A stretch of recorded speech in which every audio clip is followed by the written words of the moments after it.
Avengers अर्थ माइटिस्ट hero Marvel की अब तक की सबसे बेस्ट एनिमेशन में से एक है। आप में से कुछ लोगों ने इस सीरीज को तो देखा होगा और कुछ लोगों को इसके बारे में कुछ भी नहीं पता ये कितना बड़ा मास्टरपीस था। इस सीरीज की हर एक एपिसोड की कहानी एक अलग लेवल की है।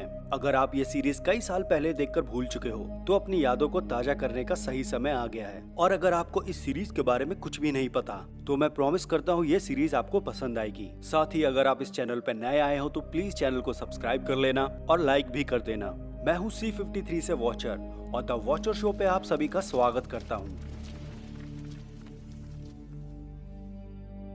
एपिसोड की शुरुआत में हमें दिखाया जाता है द क्यूब। ये एक तरह की जेल है जहाँ पर अर्थ के सभी सुपर विलन्स को रखा गया है और सैमसन इन सुपर विलन्स के डेली रूटीन को चेक कर रहा है। और इसी जेल में कैद है अपना हल्क यानी ब्रूस बैनर। यहाँ सैमसन ब्रूस से कहता है कि ब्रूस हम तुम्हारा इलाज ढूंढ लेंगे और जल्द ही तुम्हें हल्क से छुटकारा मिल जाएगा।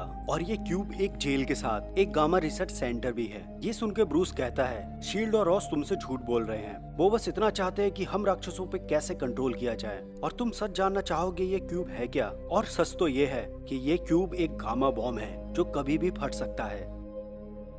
दूसरी तरफ हम देखते हैं थॉर को जो पूरे न्यूयॉर्क पे नजर रख रहा है और तभी उसके पीछे एक पोर्टल खुलता है और एसगार्ड से वॉल्टर द ब्रेव थॉर से मिलने आता है जो थॉर को बताता है कि ओडन अब ओडन स्लीप में प्रवेश कर चुके हैं और एसगार्ड अब खतरे में हो सकता है, इसलिए ओडन ने तुम्हें एसगार्ड पे बुलाया है। थॉर ये सुनकर एसगार्ड जाने से मना कर देता है और कहता है कि एसगार्ड पे युद्ध हमेशा चलता है और अर्थ को मेरी यहाँ जरूरत है क्योंकि यहाँ कुछ भी कभी भी हो सकता है। फिर हम देखते हैं सिटी में किसी का एक्सीडेंट हो गया है और वहाँ पे जेन फॉस्टर उसे ट्रीटमेंट दे रही है और इन्हीं सब के बीच में एक बेकाबू कार उनकी ओर बढ़ती है। लेकिन तभी एंट्री होती है थॉर की जो इन दोनों को इस कार से बचा लेता है। इसके बाद हम देखते हैं शील्ड की एक और जेल को जिसका नाम है वॉल्ट और यहाँ आयरन मैन एम के एक आदमी को इस शील्ड की जेल में लाया है जिसने आयरन मैन की टेक्नोलॉजी को चुराने की कोशिश की थी। यहाँ पर शील्ड एजेंट आयरन मैन को इस जेल की सिक्योरिटी में कुछ गड़बड़ होने के बारे में बताता है। आयरन मैन ये सुनकर शील्ड एजेंट से कहता है क्या तुमने इसके बारे में निक फ्यूरी से बात की।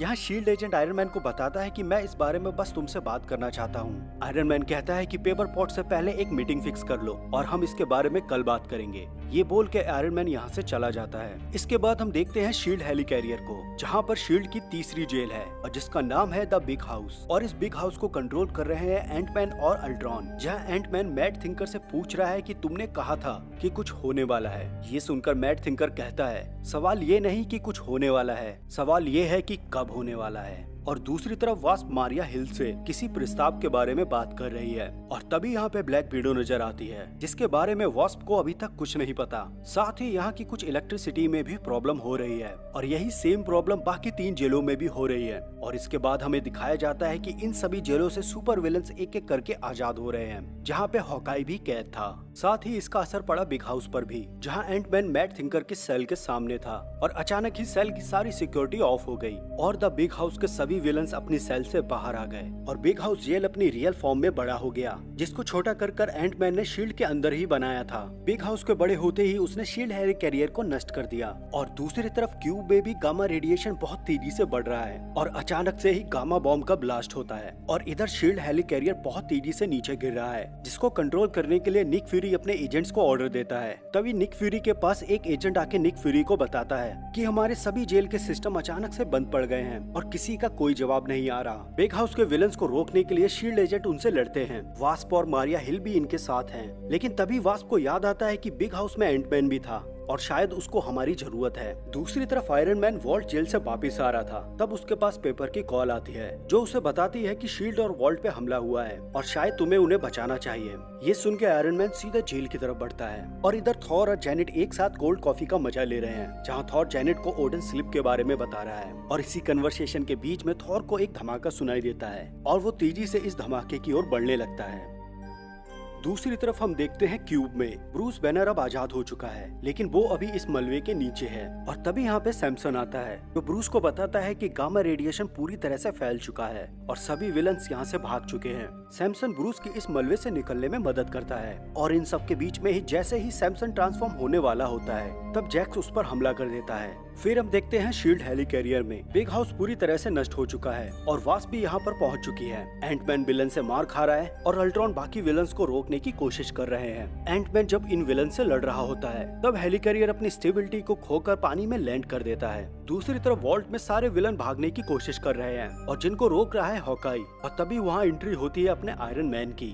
आयरन मैन हॉकाई को विलेंस के साथ समझकर उन दोनों पर हमला करता है, लेकिन तभी एक बड़ी सी आइस क्यूब आयरन मैन को हिट करती है और वो जमीन पे आके गिर जाता है। लिविंग लेजर के साथ ये सारे विलन्स आयरन मैन को चारों ओर से घेर लेते हैं और उस पे हमला करना शुरू कर देते हैं। इस लड़ाई के बीच में आयरन मैन का सूट डैमेज हो जाता है और क्रिम्सन डायनामो आयरन मैन को सिर से पकड़कर उसे उठा लेता है। आयरन मैन जार्विस से कहता है कि वो सभी शील्ड एजेंट से कह दे कि वोल्ट को जल्दी से जल्दी खाली कर दिया जाए। और दूसरी तरफ मारिया हिल निक फ्यूरी को बताती है कि बिग हाउस पूरी तरह से नष्ट हो चुका है और सारे विलन्स यहाँ से भाग चुके हैं और हमें उन्हें रोकने के लिए कुछ करना होगा फ्यूरी। ये सुनकर निक फ्यूरी कहता है कि अभी बिग हाउस को भूल जाओ, हमारे पास उससे एक बड़ी मुसीबत है। और फिर हम सभी देखते हैं शील्ड की चौथी जेल राफ्ट को, जहाँ अब तक के सबसे खतरनाक विलन्स को रखा गया है, जिनमें से एक है जीमो और दूसरा है ग्रेविटॉन। और इधर क्यूब में हैक्स ने ब्रूस बैनर पर हमला किया है और ब्रूस अब अपना कंट्रोल खो रहा है और हल्क में बदल रहा है। और इस चीज को मॉनिटर कर रहा है लीडर, जिसके साथ है अबॉमिनेशन और अब्सॉर्बिंग मैन। यहाँ लीडर इन सभी जेलों पर इन मॉनिटर्स के जरिए नजर रख रहा है और उसे पता चल गया है कि जो यहाँ हुआ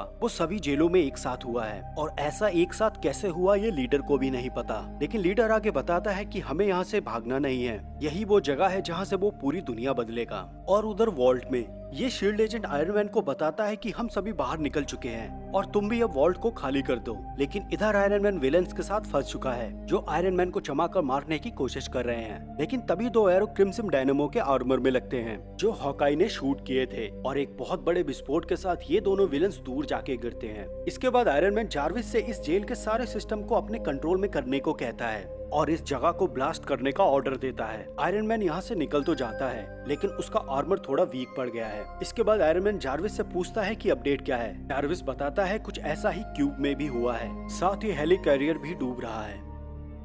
दूसरी तरफ हल्क सैमसन को इस क्यूब से बाहर ले जाता है, लेकिन अबॉमिनेशन हल्क पे हमला कर देता है। इन दोनों के बीच में एक तगड़ी फाइट होती है और ऑब्जॉर्बिंग मैन हल्क को पकड़ने की कोशिश करता है, लेकिन वो अबॉमिनेशन से ही पिट जाता है। हल्क इन दोनों पर आधा क्यूब गिराकर सैमसन को लेके यहाँ से चला जाता है और जब ये दोनों हल्क का पीछा करते हैं तब लीडर इन्हें मना कर देता है और इनसे कहता है कि अब हमें बहुत से काम करने हैं। दूसरी तरफ शील्ड हेलिकैरियर पानी में डूब रहा है और निक फ्यूरी अपने शील्ड एजेंट के साथ अपनी चौथी जेल की तरफ बढ़ गया है और मारिया हिल से कहता है कि अगर मैं राफ्ट से वापस नहीं आया तो तुम शील्ड की नई डायरेक्टर हो। राफ्ट पे पहुंचने के बाद निक फ्यूरी अपने एजेंट्स को ऑर्डर देते हैं कि सबसे पहले गोली मारना और सवाल बाद में पूछना। और इतने में राफ्ट हवा में ऊपर उठने लगता है जिसे सारा सिटी देख सकता है। और फिर हम सभी देखते हैं ग्रेविटॉन को, जिसे देखकर निक फ्यूरी अपने एजेंट्स को यहाँ से भागने को कहता है और जब वो खुद भागने की कोशिश करता है तब ग्रेविटॉन उसको अपनी तरफ खींच लेता है। और यहाँ इस विलन की पावर कुछ ऐसी है, ये किसी भी चीज की ग्रेविटी को कम या बढ़ा सकता है और ये अब तक का मार्वल्स का सबसे खतरनाक विलन में से एक है। और यहीं पे ये एपिसोड खत्म हो जाता है। आई होप आपको ये सीरीज पसंद आएगी। मैं लाइक एम रखता हूँ 1000 का। और हाँ, अगर आपने यहाँ तक वीडियो को देखा हो तो प्लीज चैनल को सब्सक्राइब कर देना। मैं मिलता हूँ आपको अगली वीडियो में, तब तक के लिए बाय।